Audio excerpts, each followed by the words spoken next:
Senhoras e senhores, boa noite. Oferecemos-lhe uma bela exposição, provavelmente educativa, mas certamente aterrorizante, nesse nosso mausoléu do pavor. Nossa casa está cheia de duendes, demônios, gnomos, fadas más e algumas presenças demoníacas. Tudo reunido para o prazer e emoção de vocês no que chamamos a Galeria do Terror. Olá, seja bem-vindo a mais um episódio sobre a série clássica Além da Imaginação. Eu sou Angélica Hellish. E eu sou o Marcos. Hoje vamos falar sobre o 6º episódio da série. Lembrando que é a última temporada. Se você quiser conferir as outras 2 temporadas que já fizemos, está lá no nosso feed. É só você assinar Além da Imaginação Podcast ou Cineclube da Masmorra no Spotify ou em qualquer aplicativo de podcast. Marcos, esse episódio aqui se chama A Outra Saída. E é um episódio dirigido por Gene Kearney, né? É um episódio que eu acho que ele até é um tanto quanto ambicioso, né? Ele, de certa maneira, assim, a apresentação do Rod Serling mostra um homem, assim, no meio de um labirinto com os braços para cima, né? No começo. E a gente vai comentar um pouquinho sobre algumas questões de elenco e diretor. A gente já deve ter falado do Gene Kearney, com certeza. O ator principal, Ross Martin, que ele já participou de um episódio de Além da Imaginação, que a gente gosta bastante, viu? É um episódio legal, né? Você citou que o Gene R. Kearney é o diretor. Já falamos bastante dele. Ele também assina o roteiro desse episódio. Aliás, a gente já citou anteriormente a característica dele fazer o roteiro e a direção. Ele entrega o pacote. E é baseado numa história de um cara chamado Kurt Van Elting, que eu não consegui achar muita informação sobre ele, não, infelizmente. Eu também procurei muito conto e não encontrei o conto assim. Ele está acreditado como roteirista em alguns trabalhos, mas talvez ele tenha feito roteiro, mas não tenha a publicação de livros, né? Fiquei pensando nisso. Isso, ele pode ter fornecido o argumento para que o Gene Kearney fizesse o roteiro final, né? Sim. No elenco a gente tem o Ross Martin, você já citou, ele participa de 2 episódios de Além da Imaginação. Da primeira temporada, o The Four of Us Are Dying. Nossa, muito bom. Né? Um episódio muito bacana, por sinal. E outro episódio muito bacana, que é o da 4ª temporada, Death Ship, o Navio da Morte. Né? Esse 4 de nós, quatro de nós estão morrendo, é muito bom, porque ele é no ar o episódio, assim, é o cara que vai mudando de face. É muito legal, ele é uma das faces, né? E esse Death Ship, ele tem o Jack Klugman, que era um dos atores favoritos do Rod Serling, e é um episódio sinistro, assim, sobre naves espaciais e pilotos, né? É mais um episódio de espaçonaves.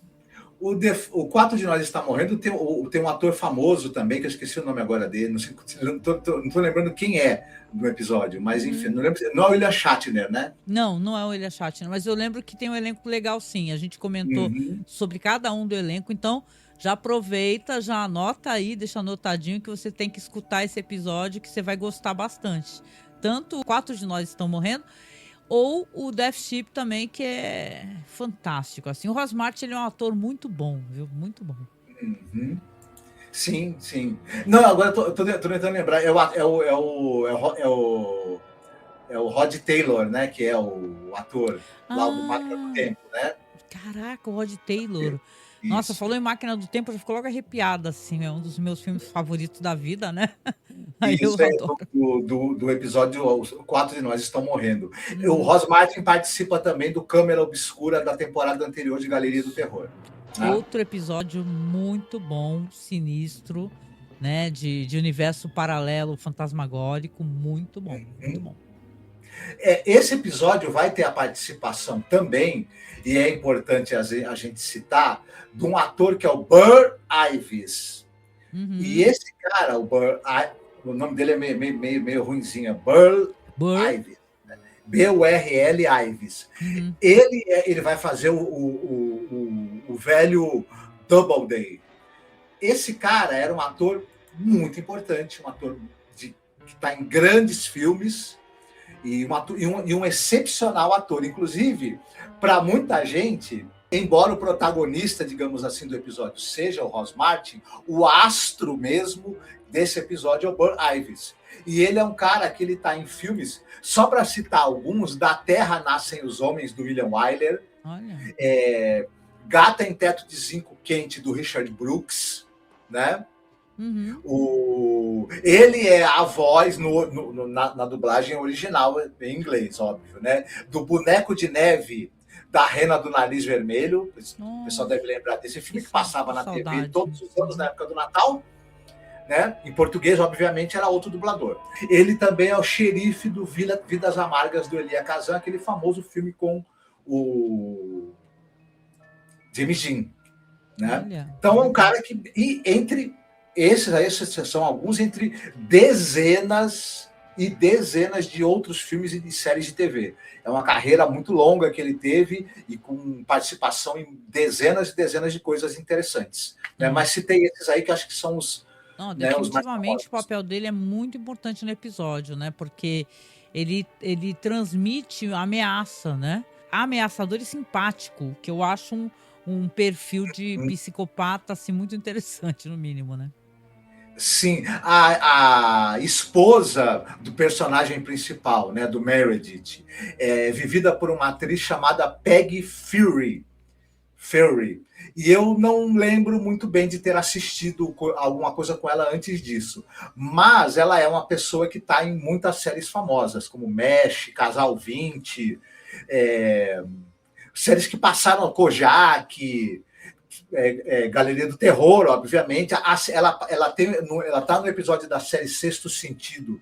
Série essa que episódios dela foram adicionados, né, a algumas, né, versões do Galeria do Terror que foram vendidas para outras emissoras, nós já comentamos sobre isso. Então ela era uma cara assim bastante presente, um rostinho bastante presente na TV americana e em séries, inclusive, que foram exibidas no Brasil. Mas é ela faz uma pontinha, muito pontinha mesmo, né? É uma aparição assim de segundos no episódio. Isso. E o Sonny do episódio, que é o neto ali do Doubleday, ele é vivido por um ator chamado Adam Weed. Certo, legal, né? Vamos lá então a sinopse do episódio. Dessa vez eu vou contar para vocês a sinopse. Aqui nós temos o Brad Meredith, que ele dá a entender que ele é um médico, né? Ele retorna para o escritório e ele é recebido, né? Ele fez um cruzeiro com a esposa, ele é recebido pela secretária com um buquê de flores, né? O que é uma coisa até estranha, né? Mas ele é recebido ali, a secretária fala, o senhor aproveitou o cruzeiro com a sua esposa? Ele falou, sim, aproveitei muito, né, e tal. Aí a secretária fala para ele assim, doutor, tem uma questão aqui, a gente recebeu aqui uma encomenda, aqui uma correspondência para o senhor, né, que a gente achou estranho, né, mas olha, dê uma olhadinha, ver o que o senhor acha. Aí ele tá todo feliz, todo sorridente, o Ross Martin tá ótimo, né? Aí fala, é um recorte de jornal que tá escrito assim, escavações de petróleo vão atingir a avenida tal. Aí ele olha para isso, nossa, alguém anexou um bilhete falando assim, acho que essa notícia vai interessar o senhor. Aí ele tá olhando o recorte de jornal, só que atrás, na folha atrás dessa notícia, tem ali uma informação que o corpo de uma jovem mulher foi encontrado, né, em tal lugar, né? E aí ele fecha a cara, né? E já fica assim meio desesperado, né? E ele, a partir de então, ele vai começar a receber outras mensagens escritas também, só que essas mensagens ameaçadoras, né? Pedindo dinheiro, né? Tem uma que pede dinheiro, inclusive pede para entregar o dinheiro no lugar tal.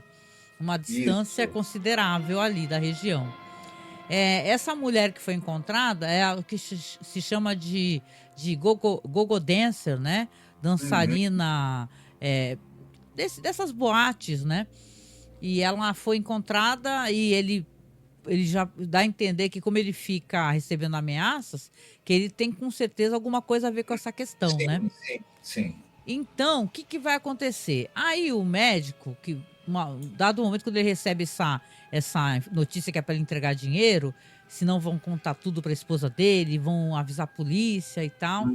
ele pega o carro e tá saindo desesperado. Inclusive a esposinha que ele tava lá fazendo cruzeiro lá, ela aparece do nada na janela do carro e fala assim: ai, querido, aconteceu uma coisa terrível. Aí suspense, né?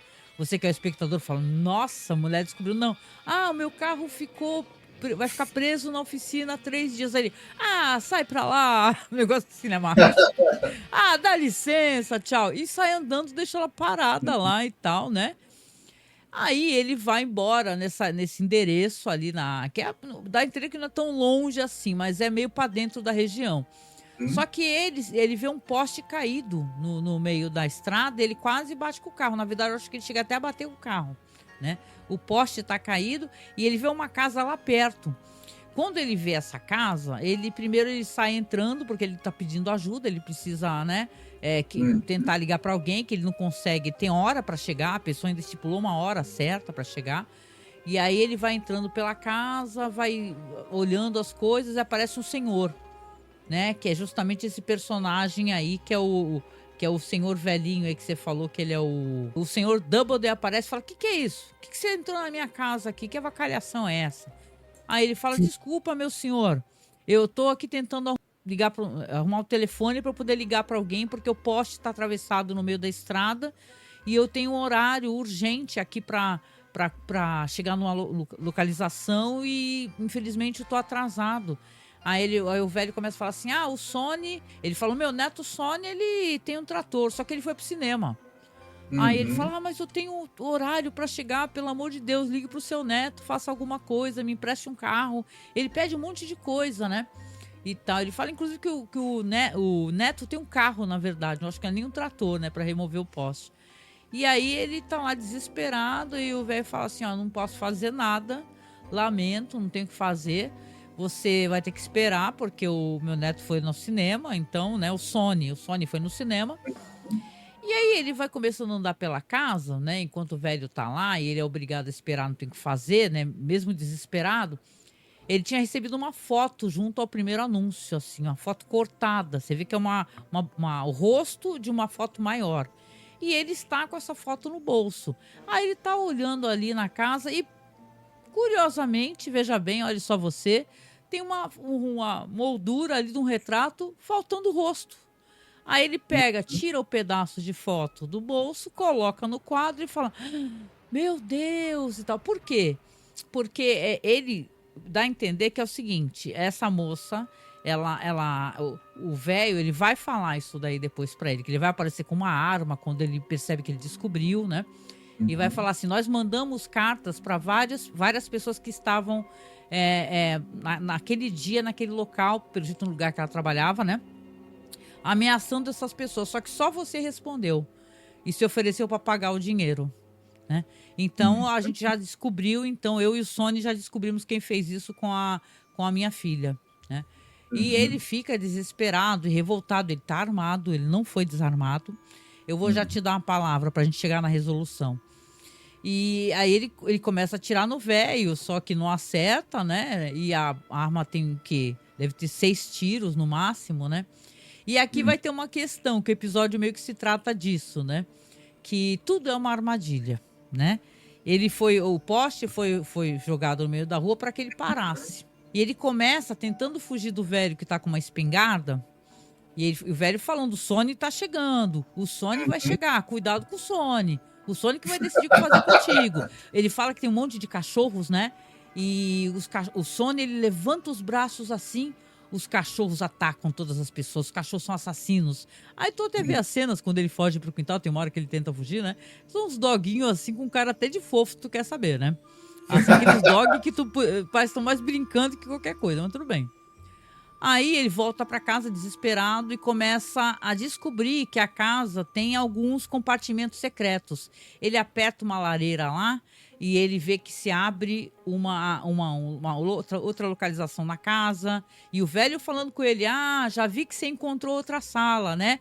pode ir fugindo aí, porque o Sonny tá chegando. E daí vai, né? Eu vou parar nesse ponto aqui pra gente poder discutir um pouco o episódio, né? Porque aí vai vir o desfecho, né?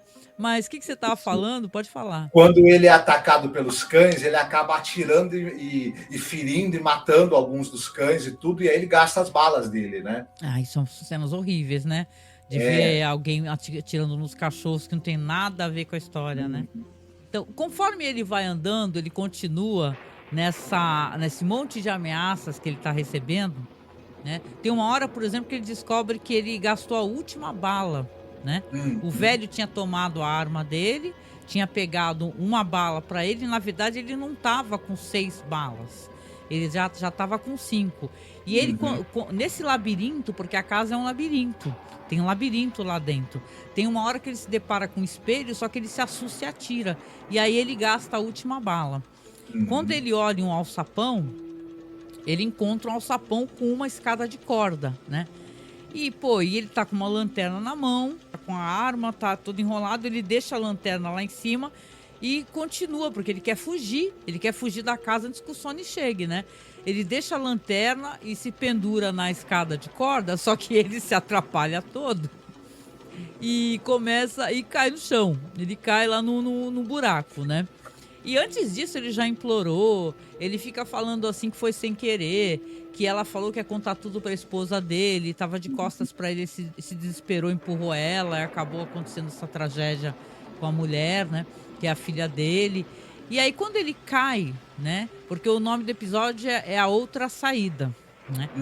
Então, quando ele cai, aparece o velho lá em cima, porque o velho vai, puxa a escada, ele tá preso num buraco no chão, assim, como se fosse um porão, né? Não tem como fugir desse porão. E aí o velho aparece lá, aí chegou, né? Chegou aí você tá sem balas, não é verdade? Agora tá caído aí nesse buraco. Aí aparece do lado dele uma criança pequena, uma criança de, sei lá, de 9 anos de idade. Aí o velho fala, esse aqui é o Sonny. O Sonny é uma criança, gente. O Sonny é uma criança. O velho ficou o tempo todo falando pra ele que o Sonny tava chegando, que o Sonny isso, o Sonny aquilo, que o Sonny era encantador de cachorro, que o Sonny era perigoso, que o Sonny era forte. E aí, quando ele vai ver o Sonny, ele caído lá no chão, com o velho lá no alto do buraco olhando pra ele, o Sonny é uma criança. Aí ele começa a falar pro Meredith assim, eu tava falando aqui pro Sonny que a gente ia passar uns dias aí na Disney, sei lá, no parque de diversões, e curti um pouco, prometi pra ele, né, e tal, que a gente ia pegar a pessoa que fez isso, dá a entender que é tipo a mãe do menino, né, que aquela criança, na verdade, é a mãe do menino.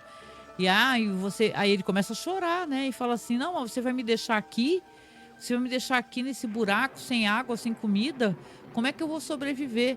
Aí o velho saca a única bala que ele tinha tirado da arma do cara e fala, ó, tá aqui, ó, ele tá com a arma caída no chão lá, tá aqui, ó, a sua saída. Dá a entender o que ele quer, fala assim, tua saída é essa, né? Então é um episódio que eu acho, não sei o que tu achou, ele constrói sim uma tensão boa, né? Eu caí na pegadinha do Sonny, vou assumir que eu caí na pegadinha do Sonny, né? E achei engraçado quando apareceu o Sonny, né? Mas é um episódio bom, assim, que ele investe bem nas atuações, eu acho que ele tem uma boa direção também, né? Até para trazer essa coisa de aquela confusão, né, do personagem andando pelos labirintos da casa, assim, pelos quartos fechados, né? E assim acontece não deixa dá a dimensão da perda dessa vida dessa mulher, né? Que podia ser uma go-go dancer aí e tal, mas era filha de alguém, era mãe de alguém, então ele achou que ia eliminar essa mulher e foi fazer um cruzeiro com a esposa, né? Como se tivesse tudo muito bem, né? Ainda recebido com um buquê de rosas, né? Achei até interessante a cena. Ele deu o azar que o pai da moça que ele assassinou era um cara bastante sádico e maquiavélico, né? Que o cara armou um baita de um plano para ter uma vingança terrível. E foi induzindo ele a dar os passos necessários para cair na arapuca que ele acaba caindo. O Ross Martin, ele tá num baita de um overacting nesse episódio. Tá. Mas acaba fazendo sentido, porque o cara é uma pessoa visivelmente desequilibrada, tanto é que cometeu um assassinato e saiu de um momento de relaxamento, de passeio, estava tudo muito bem, um sujeito desprovido de consciência, mas quando é confrontado da possibilidade de ter que pagar pelo seu crime e é pego numa arapuca, aí o cara começa como todo covarde, né, a chorar, né? Isso. E pedir perdão, né? E o Ross Martin, ele dá esse tom para esse personagem de ser um covardão, um sujeito que, na verdade, é um grande covarde, é um grande molenga, né? Pode ter alguma coragem quando está armado, quando está em vantagem, mas na hora da desvantagem se derreteu tudo e se borrou todo. E é uma interpretação que demonstra o quanto o Ross Martin tinha desprezo moralmente por esse personagem que ele estava interpretando. Transparece isso um pouco. Eu gostei da atuação dele, né? Que você no começo até fica, nossa, pensando, caramba, né? O que será que aconteceu, né? Você sabe que ele é culpado, né? Mas você até simpatiza com o personagem, porque ele chega tão feliz, né? Tão contente. Mas eu acho que ele meio que demonstra, assim, até porque você sabe que ele foi... que ele ficava indo em boates, se envolveu com outras mulheres, né? Então, aquele negócio é tudo fachado, o casamento dele com a esposa, né? Aquele negócio fala assim, eu fui com a minha esposinha, né? A gente tava com pressa de se divertir no cruzeiro, né? É daquelas coisas assim que a pessoa comete um crime, aí parece que depois ela mesma se premia, né? Uma viagem, né? Fazem muito isso. Vários crimes que tem aqui no Brasil, quando gente jovem, os pais vão lá e pagam uma viagem. Parece que a pessoa é premiada, né? Pela coisa horrível que fez, né? Isso. Tem a presença também do ator do Burr Ives, e ele está excelente, né? Ele transmite como é que eu vou dizer? Ele é uma pessoa bastante dissimulada, até porque ele está tentando enganar o personagem do Meredith, né? E ele deixa transparecer um certo sadismo que ele tem em punir esse cara. Óbvio, ele odeia muito o cara que tirou a filha dele. A gente até se questiona se todo esse mise-en-scène que ele faz para se vingar desse cara, ele já não teria feito isso antes. De repente ele era ele também era que você me trouxe uma coisa à mente agora com o que você falou, que ele é um velho frágil. Então, para ele poder atrair esse homem, fazer com que esse homem caia nessa arapuca, ele tem que aparentar confusão, simplicidade, né? Ele só se revela quando ele pega a espingarda. Tem uma hora que, quando o cara já tá preso, ele pega um bandolim e começa a tocar. Sim. Entendeu? Ele começa a tocar e tá curtindo, entendeu? E falando pro cara, chegou na sala tal, né? Então, é interessante que ele fez essa tramóia porque talvez ele não conseguisse diretamente enfrentar o cara, né? Eu fiquei pensando na possibilidade de que esse personagem, o velho Doubleday, ele era um psicopata. Aí você matou a filha do psicopata, tu tá ferrado, né? Porque o cara vai te pegar da maneira mais... Porque o velho é muito inteligente, ele dissimula uma certa simplicidade, é um cara meio tacanho, mas não é. Ele é brilhante. Ele é brilhante, ele montou todo aquele esquema, né? As salas tinham ele tinha que encontrar as aberturas para as próximas salas, né? Aí a gente fica pensando se ele não fazia esse joguinho antes com outros. Sim. Só que dessa vez o cara com quem ele fez o jogo merecia, né? É verdade, né? Eu fico pensando assim, sabe, que foi um ótimo episódio, assim, não é fantástico. Veja bem, falaram que na temporada, tô muito curiosa, nós não chegamos lá ainda, mas tem alguns episódios que realmente talvez entrem pro top 20. Gosto do Ross Martin, eu gosto desse diretor, então valeu muito a pena, sim. E aí, se você for recomendar algum filme, tem alguma coisa que vem em mente aí que você gostaria de recomendar? Olha, tem, por exemplo, não é um filme que eu acho que seja um grande filme, mas tem uma adaptação de um conto do Stephen King, que é o Cadillac do Dolan. Ah, legal. Né? E é um filme com o Christian Slater, que o Christian Slater ele faz o Dolan, que é um cara que é um mafioso que tem uma rede de tráfico de mulheres. uma mulher acaba descobrindo, por acaso, né? Acaba entrando em contato com se eu não me engano, ela acaba entrando em contato com uma das vítimas e acaba descobrindo que essa rede existe e ela quer denunciar para a polícia, e ela acaba sendo assassinada pelo Dolan. Desculpa, eles estão fazendo obras numa estrada e ele sabe que o Dolan vai passar por ali. E aí o que ele faz? Ele arma um arapuca para o Cadillac do Dolan cair num buraco. Eita. E aí tem toda essa coisa que ele quer deixar o cara morrendo de fome, de sede lá no buraco, na estrada, no meio do nada. E tem um embate entre os dois ao longo do filme. Pode não ser um grande filme, mas é a adaptação do conto de Stephen King e é interessante. Assim, né? Eu lembro que na época eu achei esse filme fraquinho, assim, não é uma das adaptações favoritas do Stephen King, assim, mas é legal, uma história de vingança. É porque também tem um elenco, assim, bem mais ou menos, né, esse filme, né? Não tem aquele super elenco legal, assim, mas é legal, é divertido. É uma história de vingança. É que Stephen King tem histórias de vingança até melhores, né? Que você fala, caraca, que história terrível, né? Ah, legal. Ó, me apegando aqui ao que você falou do velho ser um psicopata, né?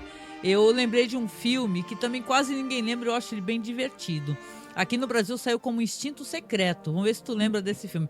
É um filme com Kevin Costner, que na verdade no original é Mr. Brooks, nome do filme. É de 2007 esse filme. E assim, o Kevin Costner faz um cara que ele é um executivo, ele é um cara importante, é um marido, é um pai exemplar, ele é um filantropo, é um cara assim da sociedade, da alta sociedade, muito querido assim, só que tem uma questão desse cara aí, né? Esse cara é um psicopata, é um assassino daquele do pior tipo, assim, do mais empedernido que você possa imaginar. E tem um cara que ele consegue, um fotógrafo, consegue descobrir que ele é assassino. Só que em vez dele pegar e ameaçar denunciar, apesar que ele ameaça também denunciar, ele fala que ele quer, na verdade, aprender, né? Ele quer aprender, ele quer participar. Então, daí vão vir aí várias questões desse filme, que, claro, né, o Kevin Costner tá ótimo nesse papel, tá? E é um filme, assim, que você vai ver, assim, que vai acontecer, porque ele precisa se livrar desse cara, mas ele não pode se livrar do cara imediatamente, senão o cara abre a boca, né? Então é um filme de suspense legal, viu? O Instinto Secreto. Preciso até fazer a revisão. E tem a Demi Moore, tem um elenco até legal e o Kevin Costner faz bem esses personagens antipáticos, né? Meio durões, né? Com aquela cara dele, assim, né? Aquela cara de Kevin Costner, né? Kevin Costner. Exatamente, né? Divertido o filme, divertido, né? Pensando na questão do psico, né? E eu gosto, assim, nós estamos numa época que o True Crime tá com tudo, né? Esse filme eu até tenho a impressão que ele saiu na época errada, né? Porque hoje em dia, se ele saísse hoje em dia, todo mundo ia ficar louco por esse filme, né? Porque na época não fez muito sucesso, assim, foi uma coisa que fez mais sucesso, talvez, nas locadoras, né? E tal. Mas é legalzinho, é um filme bom. É isso. Então a gente conversou sobre mais um episódio sobre a série Galeria do Terror. Então a gente pede sempre no final aqui para você participar com a gente, escaneie, tá, o QR Code para você participar em áudio. Esse QR Code vermelho aí é só R$5. Você escolhe uma voz, manda uma mensagem pra gente. A gente já teve o primeiro podcast lançado, então estamos aqui esperando seus áudios, suas colaborações, tá? Para poder continuar nosso projeto. Do outro lado tem o QR Code da Amazon, gente. Se você for comprar qualquer produto, também escaneando com o seu celular esse QR Code, você não paga nada mais, absolutamente, e ainda ajuda o nosso projeto, porque pela indicação a Amazon dá uma gorjetinha pra gente. Então colabore com a gente, tá, financeiramente. Nosso Pix é apoiomasmorra@gmail.com, ou você pode também participar como padrinho ou madrinha no Apoia-se, tá? Com o valor que você puder, tá bom? Muito obrigada de coração. A sua contribuição é importante para a gente e ajuda a gente a continuar. Exatamente. Muito bem. Muito bem. Então, com isso, a gente finaliza aqui mais um episódio. Logo mais estamos de volta. Estamos esperando aqui os seus áudios, tá? Seus comentários, sua participação. É importante a sua colaboração para que o nosso projeto continue. Tá bom? Um beijinho e até o próximo podcast. Tchau.